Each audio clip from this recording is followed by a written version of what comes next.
Aloha. I am Geralyn St. Joseph. I am an intuitive relationship empowerment coach, and this is Relationship Empowerment.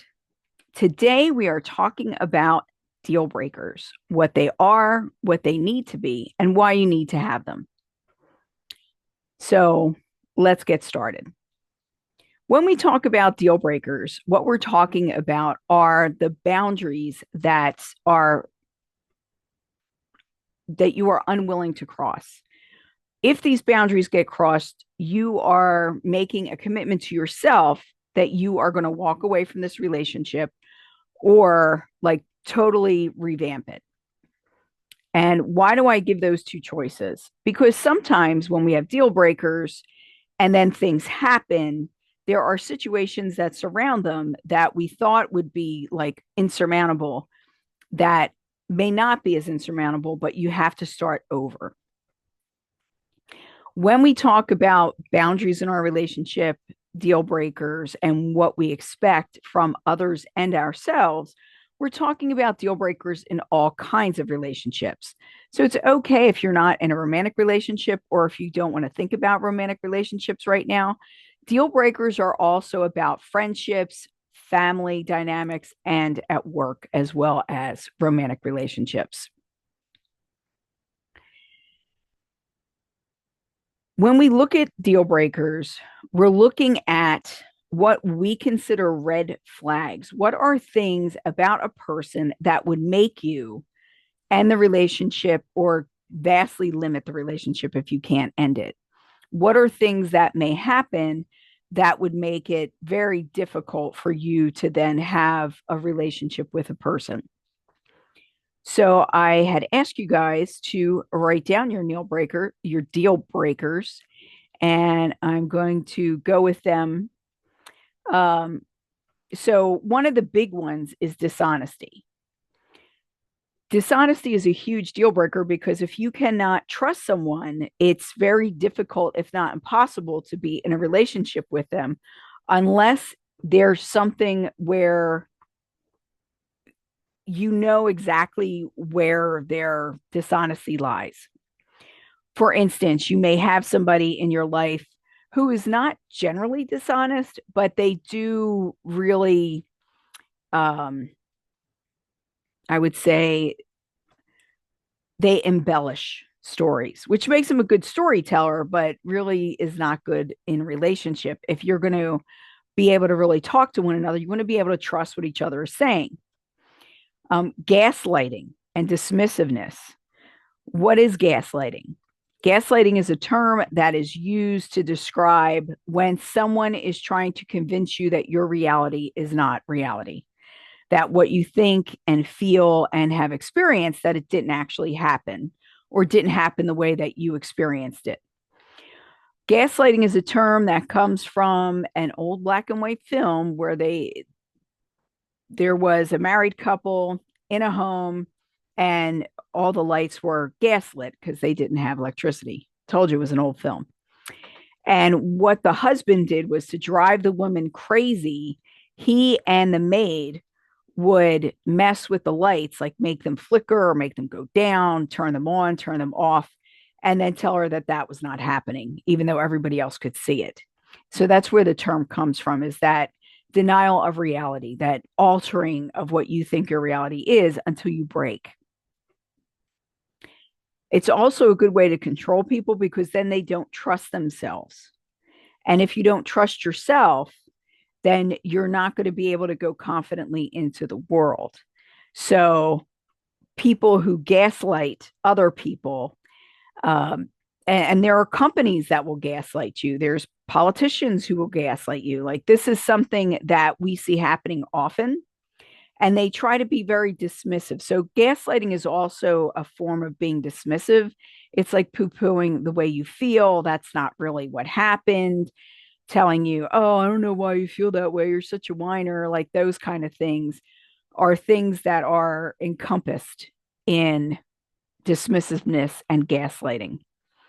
Some other big deal breakers are things like gambling And when we talk about gambling, we're not talking about like playing the lotto every couple of months because the pot's really big. We're talking about people who compulsively gamble, people who like they have to gamble on things. They want that sense of excitement. They have to go to the casino at least once a week.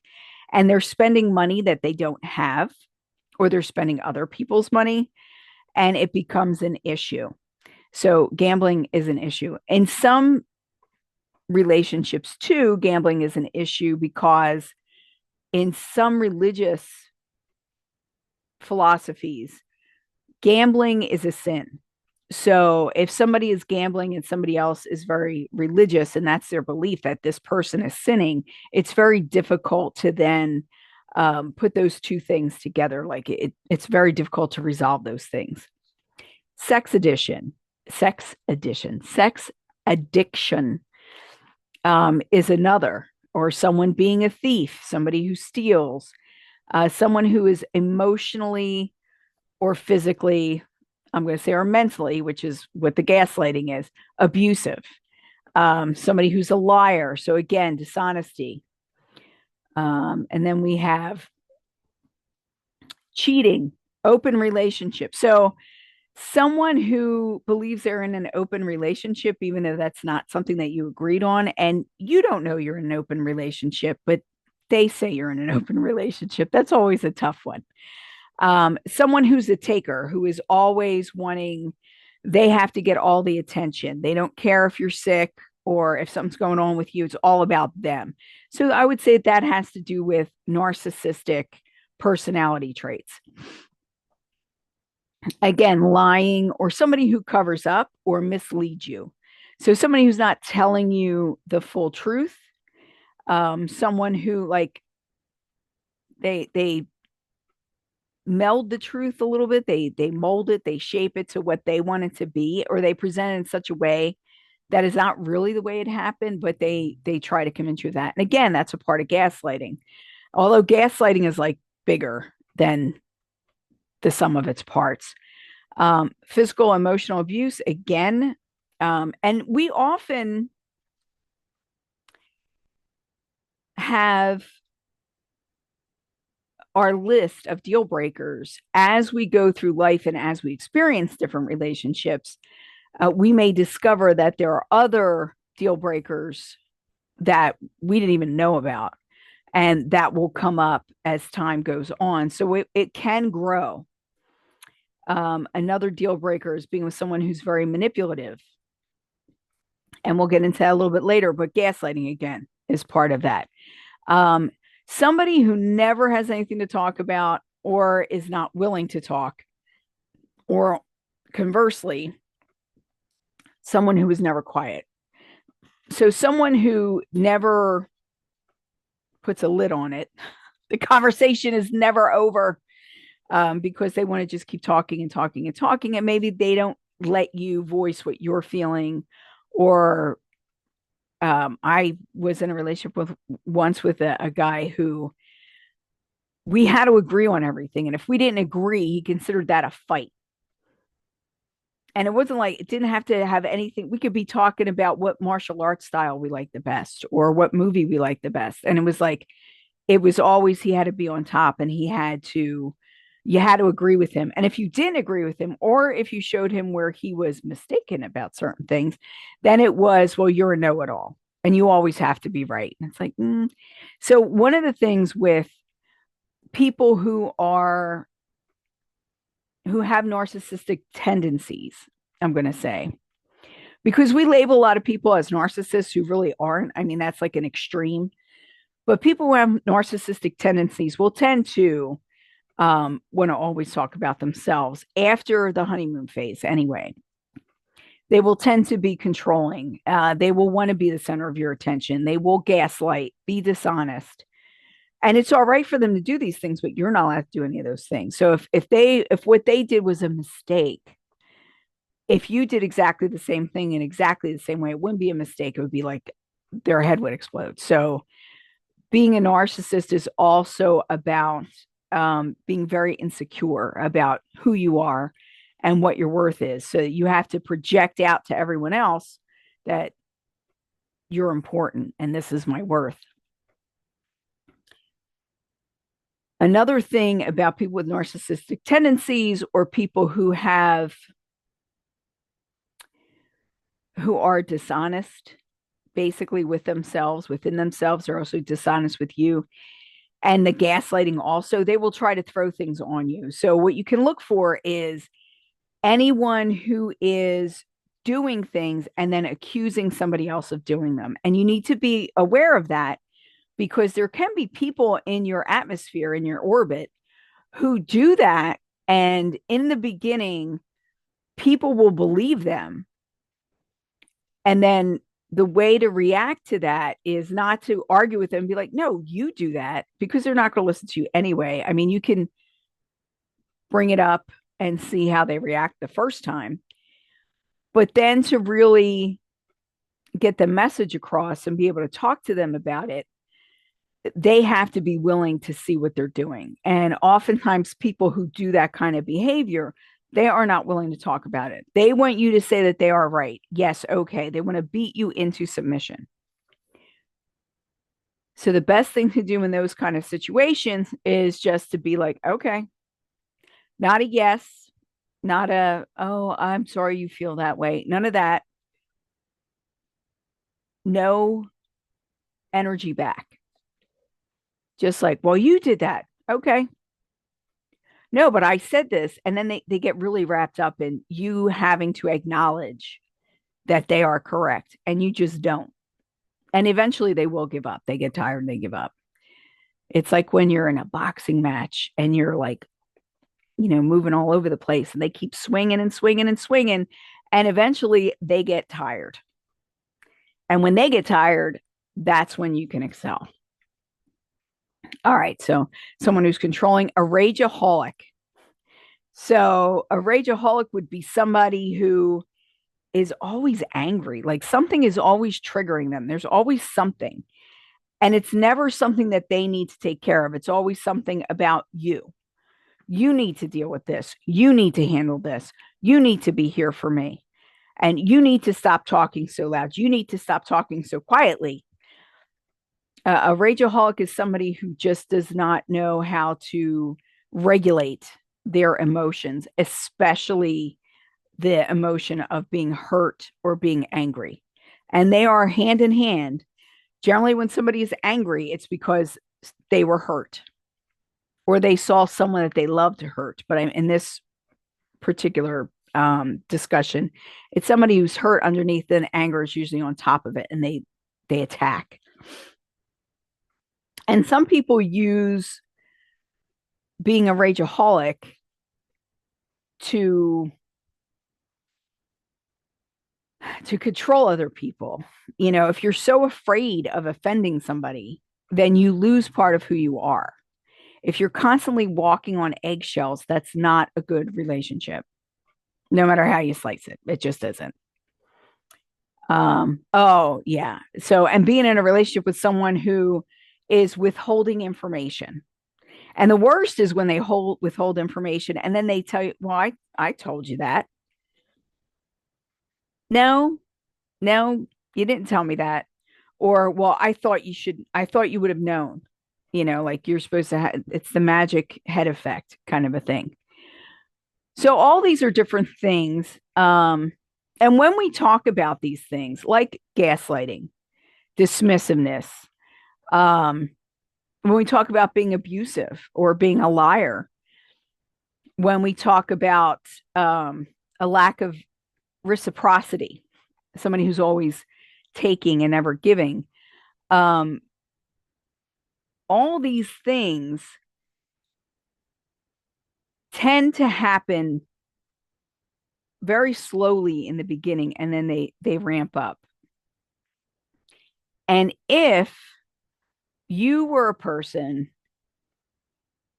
yeah, if you were a person who was in a familial relationship where your parents either were not forthcoming or everything was always blamed on you, like you were the scapegoat, oftentimes you will find yourself in relationships with people who reflect the same thing, who do that to you, because that's where you're comfortable. Whether we like to believe that or not, it becomes part of our makeup. as we grow and become adults, because we will tend to be attracted to what we're used to, what is soothing.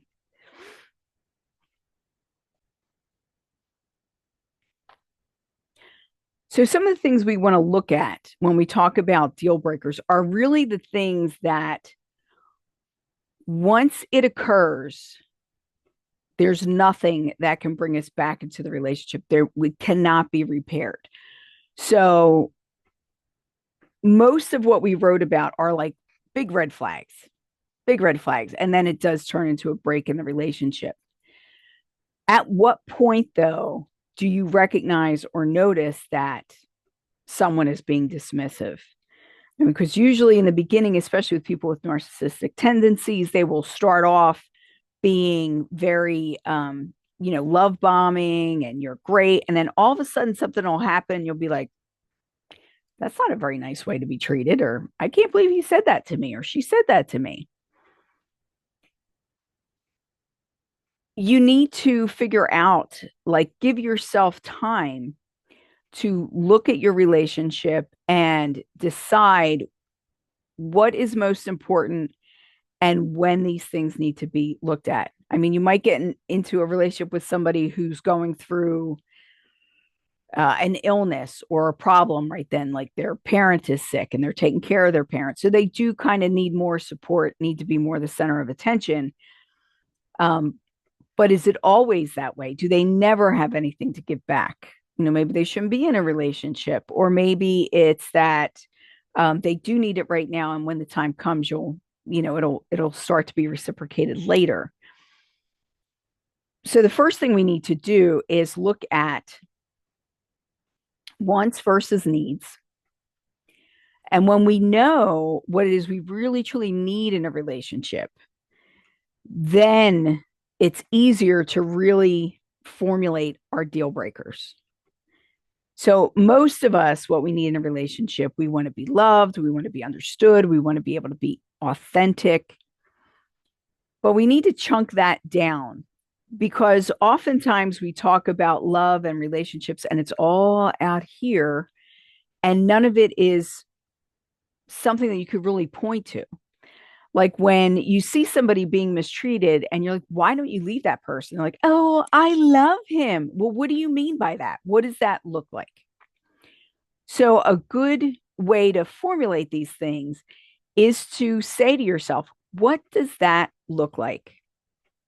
What does a relationship that is on the verge of collapse, what does that look like? And most of us who have been single for any amount of time and have had a date, we can tell you what a relationship looks like on the verge of collapse or when it's not built on a strong foundation. What is it, though, that brings you to the point where you are willing to walk away and where you're not willing to go back into the relationship? So that's the other side. Like a real deal breaker, it's broken, it's not going to be fixed.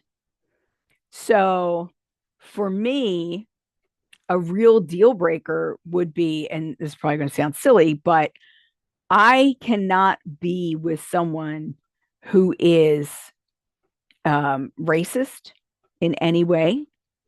And I cannot be with someone who is not kind to animals or doesn't have a respect for all of living things. Like I feel life is sacred.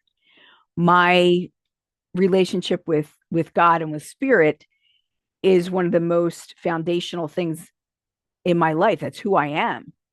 And I know when I was younger, I was willing to put up with people who didn't really understand what it was I was doing or who I am and had some differing beliefs from me. And it's all right if you don't have the same beliefs that I do, as long as we could talk about it and you're not poo pooing me or telling me how stupid I am because of my belief system. It's about respect. So you see how I got around there? You chunk it down and chunk it down. What is it really? What is at the core? You need to be respected. So then what does that look like? Well, that looks like someone being considerate of you, someone taking into account your feelings, your likes and dislikes, what you said or didn't say. I love watching Charlotte Dubray does like she's on YouTube and she does reaction videos. And she also often has things from like weddings and things like that. And stuff like there's this one woman, and this one sticks in my mind, who kept telling her partner, like, do not smash the cake in my face. I don't like it. I don't think it's funny. I've never found it funny. I have trauma around that. Do not do that to me. And yet her fiance was like, oh, I don't know what you're worried about, and was um, basically not really listening to her. But she said, if you do that to me, I will walk away and never look back. Like that was her deal breaker. Don't you dare do that to me. So when that happened, when her wedding came up, and he not only hit her in the face with a cake, he smashed her face into the cake. She just got up and left. And there was no discussion, there was no nothing. That's a deal breaker. And it wasn't that she refused to talk to him at all. I mean, she gave him a chance to apologize and try to explain himself. She knew she was not going to take him back, though. I mean, this was after the wedding, and you do the cake at the end of the reception. So, like, they have all these things happening. And then she's like, nope. I said no. And then when he did call her, he was very dismissive of it. And her family was very dismissive of it. Like, oh, you need to get a sense of humor and this, that, and the other thing. But that was her line. That was the line that you do not cross. And it's more than a line in the sand. When we talk about a line in the sand, it just reminds me of the Bugs Bunny cartoon where he's like, or this line, or this line, or this line. And he keeps moving back. And that's oftentimes what we do. We put this line in the sand, but it's permeable. And our deal breakers cannot be. So we have to know what is really, truly important to us and what it is that we really, truly need. Now, most women need to be heard or listened to. You need to be appreciated. Now, there's a saying that goes,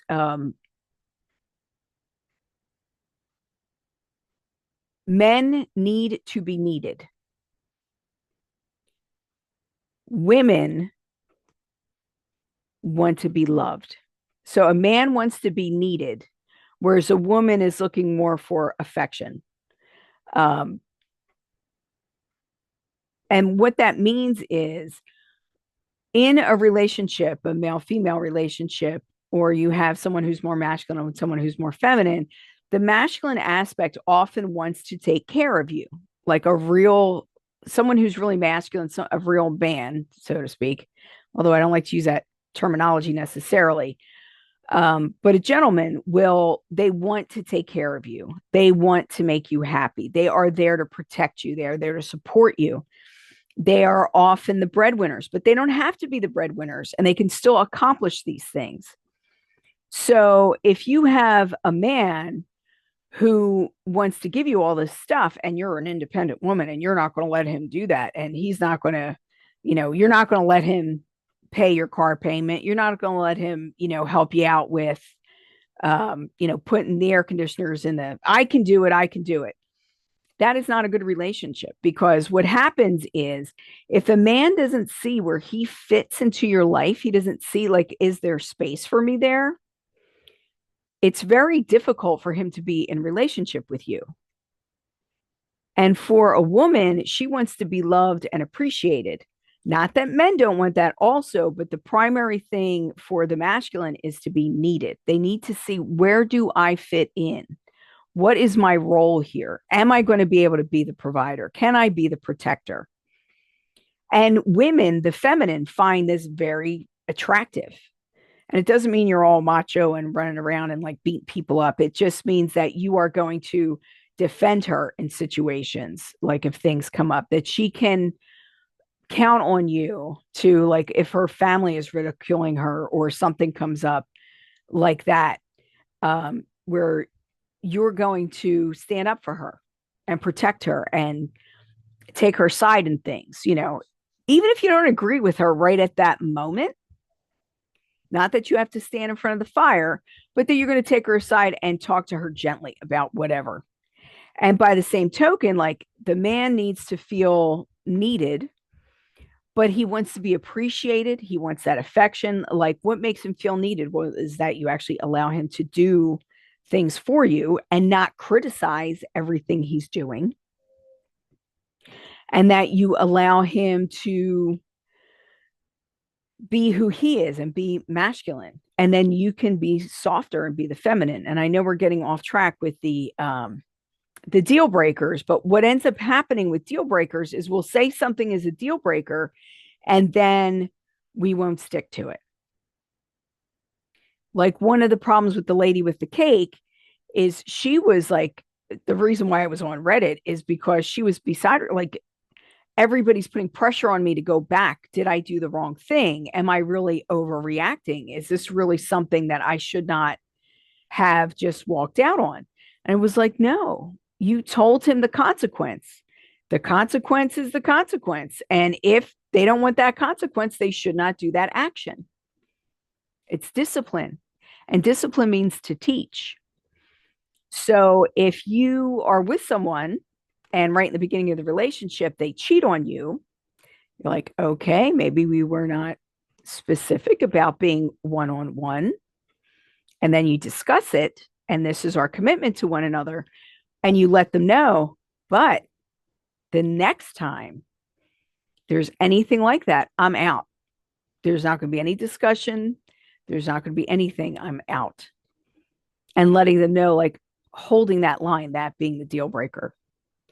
So deal breakers are a lot about two things. The first is your boundaries. You need to know where your boundaries are and how set they are. The second is about recognizing red flags when you see them and acknowledging that they are there. Going back to the cake lady. So the cake lady, in the beginning, she was talking about her relationship with this man and how great it was and how they understood each other and they've been together for so long and da da da. And then after the caking incident, she realized that he often poo-pooed her. He often was dismissive. He often just completely neglected whatever it was that she was saying and did what he wanted to do anyway. So having that, your eyes open like that, one of the things you may want to do is listen to the people around you. You need to find people that you really trust and who have your best interests at heart. Again, what does that look like? That looks like somebody who's willing to tell you the tough stuff, knowing that you might get angry with them and not talk to them for a while. Someone who's willing to, push you out of the way of a moving vehicle. Someone who is respectful of your boundaries. Someone who really listens and understands you. Not a lot of us have many people around us who are like that, but you will be able to find those people. And those people you need to recognize who they are also. Sometimes we have someone who's an excellent friend until we get into a relationship and then they're just gone, or they criticize everything. Take note of that. If they're the only one doing that and they seem to be the only one that's jealous, there's probably a problem with that. But if they're saying that and people around you are saying that, then you really need to listen and you really need to look to see what's actually going on. Especially if things happen out in public and a stranger will say something to you about the behavior. Because oftentimes that interception or intervention is someone who is sent by spirit to make you wake up, to give you a little extra shove. As I like to say, a lot of times Um, Spirit like pokes, gives you a little sign, pokes again, gives you another sign, but bigger, and then pushes you a little. And then if you're still not, it's going to eventually hit you across the head with a 2x4. And then you're going to be like, what happened? And it's all this stuff has built up over time. So those two things, boundaries and red flags, being aware, being open to seeing it. What we talked about in the list myth is that a lot of us, we have this idea in our heads of what our significant other is going to be like, or who they're going to be. And we have this list of, like, I'll make it short, 20 things that we really want in a partner. And we meet somebody and, oh, we just really like them. The chemistry's there. They're physically attractive. We find them challenging in some ways. They're just, oh, they're like everything. And then you look and like, oh, they're the top 3 things on my list. There are all these things. So they must be all these things on my list before you really get to know them. And then you take your list and you staple it to their forehead and you pretend that that's the person they are. And you're not really looking at who they really are. You're not allowing them to unveil themselves to you. You're not allowing them to really express who they are. And then when they do, you feel betrayed because that's not who you thought they were. So, one of the things we really need to do is be aware of when we're doing it to ourselves. Talk to yourself like you were your own best friend. Yes. You often enjoy the fantasy and the delusion of who you want this person to be. And you don't like to give that up. You don't want to give that up very easily. So we will hold on to that and we will ignore all the red flags. The problem is the longer you ignore things, the harder it is to then acknowledge it. Because if you don't confront something in the beginning, and it starts getting bigger and bigger, when you finally do confront it, if you confront it, the other person's going to be like, well, I thought you were fine with that. It's always been that way. I've always been that way. I'm like that. And to me, one of the worst excuses for bad behavior is, well, you know how I am. I get like that. Okay. But that doesn't make it right. And the fact that you acknowledge that you're that way and you can see that what you're doing is an indicator that maybe it needs to change. Maybe you need to do something about that. So this isn't just about the other person. It's about you and being authentic with yourself and being real with yourself and allowing yourself to mourn the loss of what you thought was there, but acknowledge the fact that it wasn't, that's not really what it was. And the more you see yourself trying to talk yourself into things or having to make excuses about things, know that those are things that you need to really look at and take control of and become more aware. So I want you guys to write down, I mean, we talked about what our deal breakers were, but when we're talking about red flags that are early in the relationship, I want you guys to write down, and if you're watching this later on YouTube, write it in the doobly-doo underneath, in the chat and everything. Let me know what were early warning signs that a relationship was not going to work that you ignored in the past. What were early warning signs that this was not going to work that you ignored in the past? Jealousy. Jealousy from the person or you being jealous with the person? From the person. Yeah. Well, somebody who's jealous is often very controlling. They may have also been hurt in a past relationship where they were lied to and the other person was cheating on them, or things like that. Pushing forward to move ahead with a commitment before you're ready. As somebody who wants insta relationship, and I notice this happens more in this day and age than when we were younger, is that well, I'm talking to him, and so that doesn't make you exclusive. Just because somebody is talking to you on Plenty of Fish and now you start talking on the phone doesn't mean that you're the only person that they're talking to, and that should not ever be an assumption. So someone who's like insta relationship, just add the opposite sex or add a partner. No, it doesn't work that way. Getting into a relationship is something that needs to build, where you need to really relate to one another and allow the other person to reveal themselves, and you need to be allowed to reveal yourself and be honest with yourself and with the other person. So we have a lot of responses here, which is really cool. Um,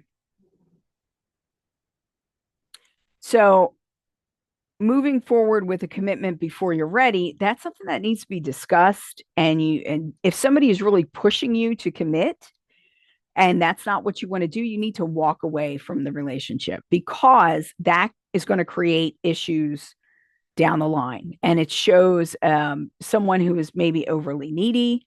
It could be someone with narcissistic tendencies. It could show someone who can tend to be abusive because they're trying to be controlling.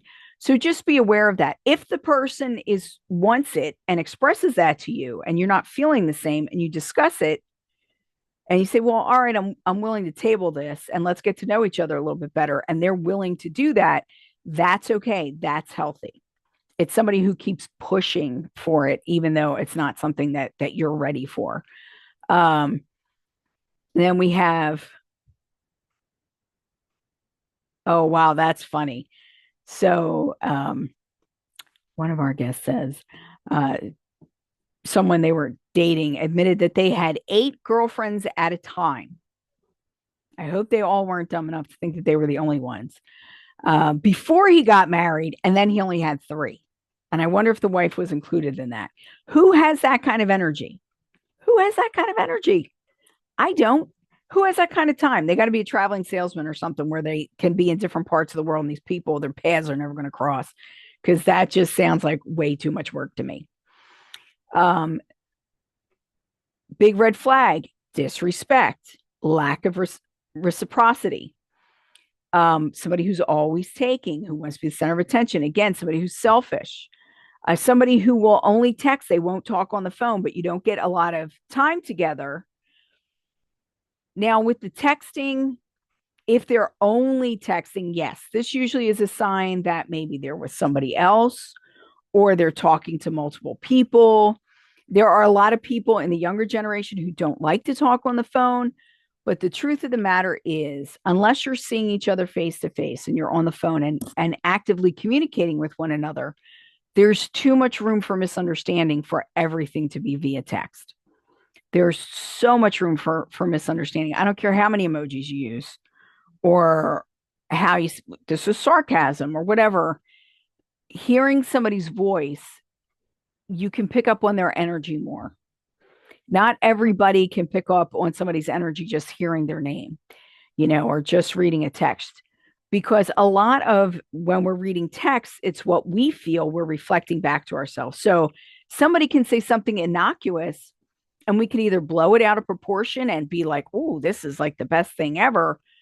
Or we can totally take it the wrong way and feel disrespected or angry, or like they were saying something that was negative to us and that's not the way it was meant. How do we get around that? We actually talk. So if someone's not ever available to talk on the phone or not ever available to do Zoom or FaceTime or Google Meets, whatever, that's telling you that you're not a priority. They're not making time for you. Now, a caveat to that is there are people who have difficulty talking on the phone specifically because they can't hear that well, or their auditory functioning is not great. So they need to look at the person to get other cues in order to fully understand what the conversation is. So that's the only caveat to that.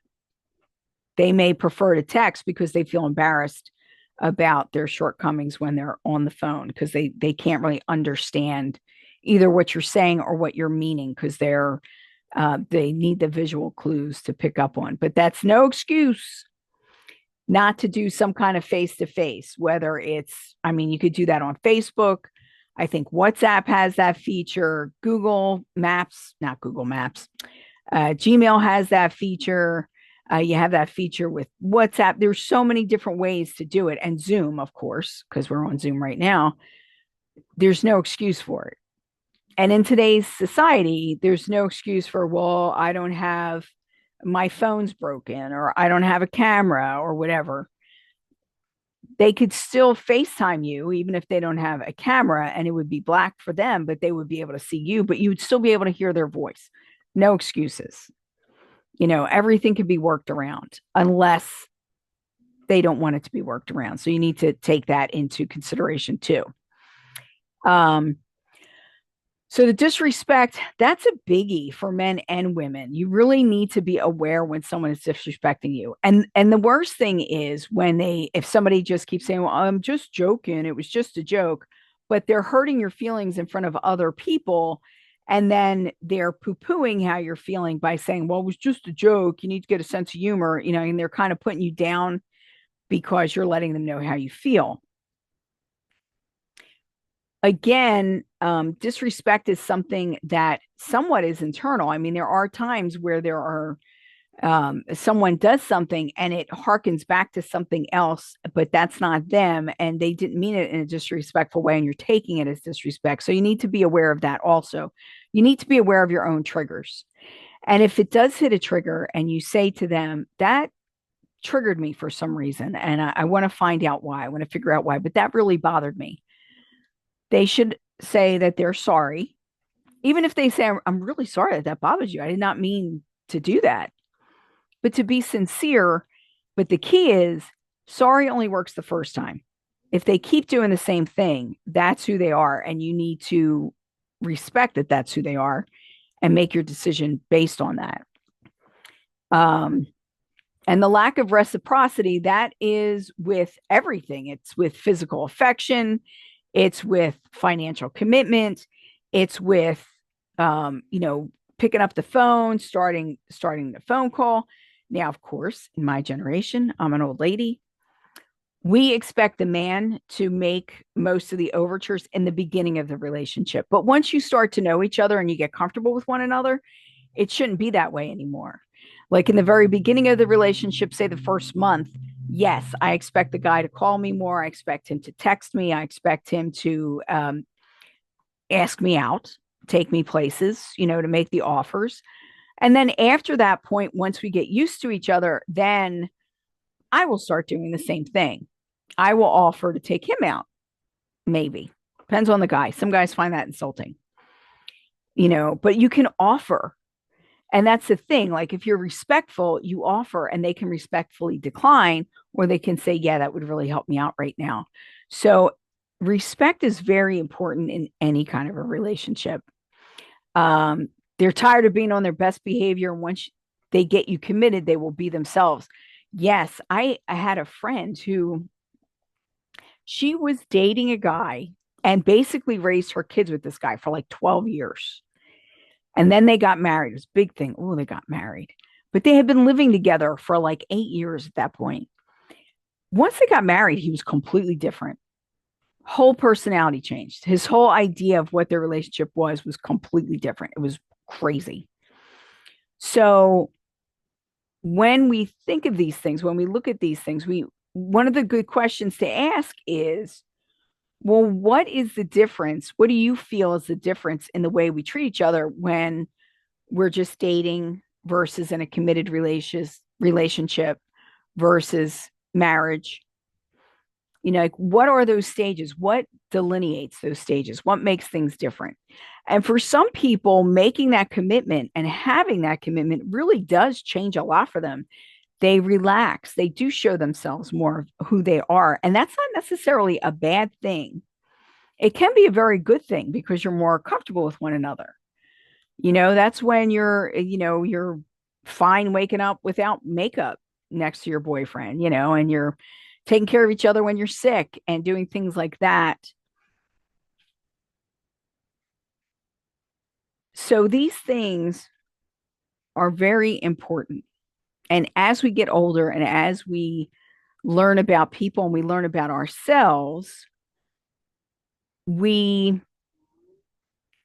we then can expand what it is that we want in a person and what it is that we're looking for. And then we can find that when we see these red flags right from jump, we do something about it.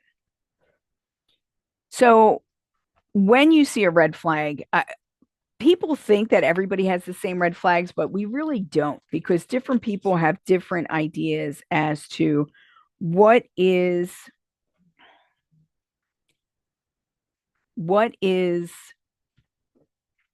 okay and what isn't. What you can be tolerant of and what you cannot be tolerant of. So there we go. Hopefully this will help. Um, some of what we need to do is to talk to each other, like not necessarily what it is you're expecting, but what is it that you really need from me? And what is it that I really need from you? You also want to talk deeply about how you feel. You want to talk deeply about how that person feels, because you want to get to really know one another. The thing is, until you've been around each other for at least a year and you've gone from very casual into committed relationship, you really don't know that person. And some would even venture to say that you don't know somebody until you live with them for a year. And my friend who got married and her boyfriend all of a sudden was weird about everything. Like all of a sudden she was property. They ended up getting divorced. They were separated for about a year and then they got back together, but never got married again. So he just could not handle that piece of paper. He couldn't handle that level of commitment. To him meant something very different than what it meant to her. And oftentimes, when I am um, working with couples, married couples, and committed couples, that is one of the things I will ask, like, what is the difference? What is the difference between like living together and being married? What do you see as different? Some people are like, oh, there's no difference. There's no really, it's just a piece of paper. And other people are like, well, when you hit that level of commitment, then you know you're in it for the long haul. Then you can relax into each other and you can trust each other to be there through thick and thin. So you really need to know what they see as like, and oh my goodness. So I've heard so many men say, and I've heard women say this too. I've just heard it more from men that like if they're dating, even if they're in a committed relationship, when they stray, they'll say, well, I'm not married. There's no ring on my finger. It's like the preamble to being married. It's to see whether or not you can be married. So that always like shocked me. Like, how are you committing to somebody and you feel like that's that you're still gonna go out on the town with other people?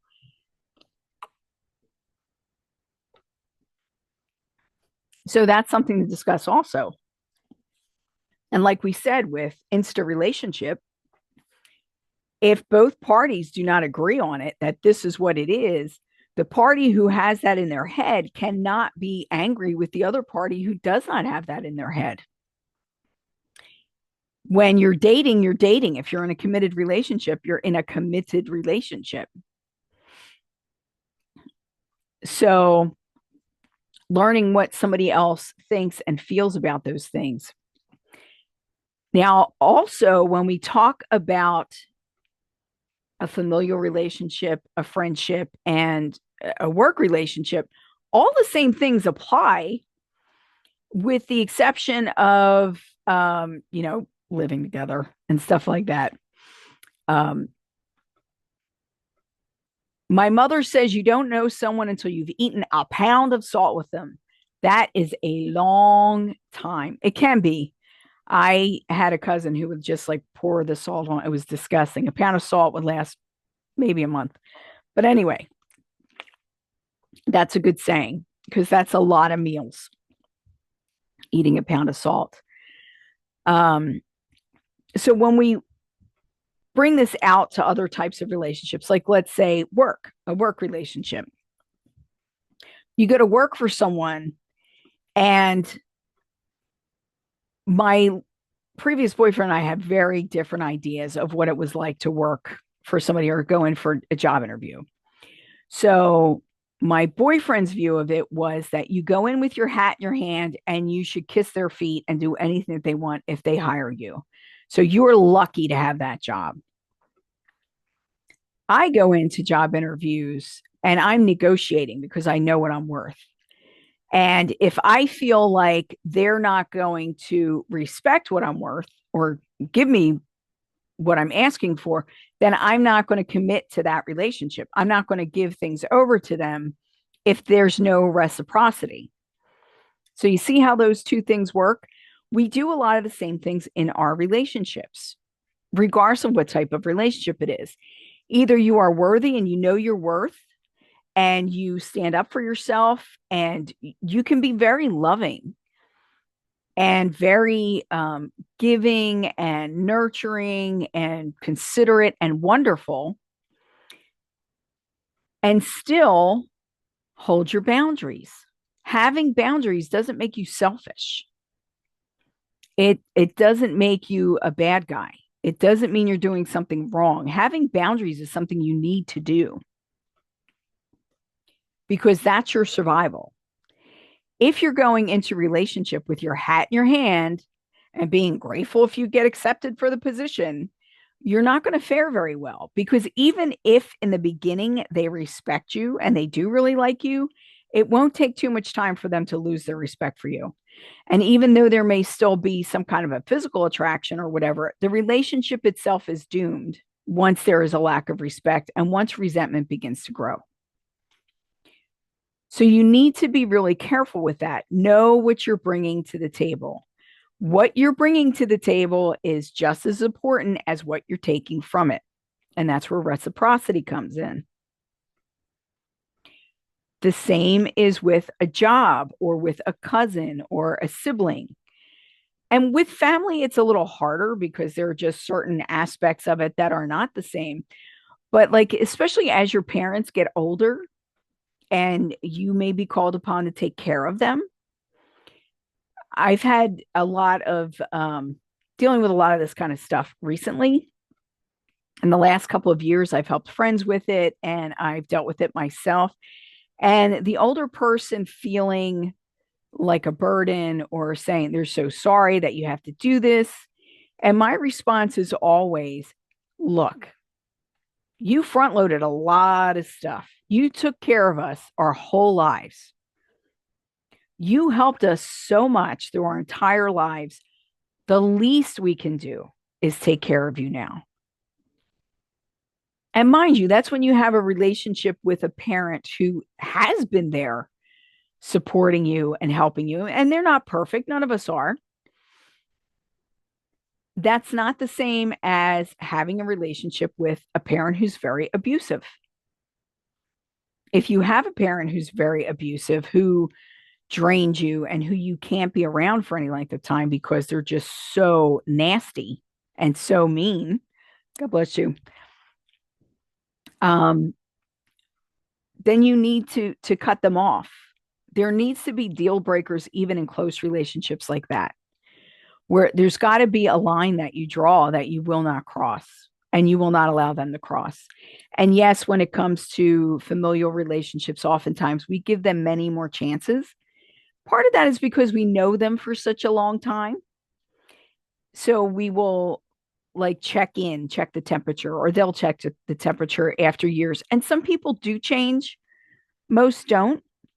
But if you see that somebody's at least trying, there is a member of our family who I'm not going to specify who it is, but they were very broken, very self centered, and explosive anger and had all kinds of issues with really getting to know people and allowing them to know him, and he was very much like he would self destruct a lot of his relationships.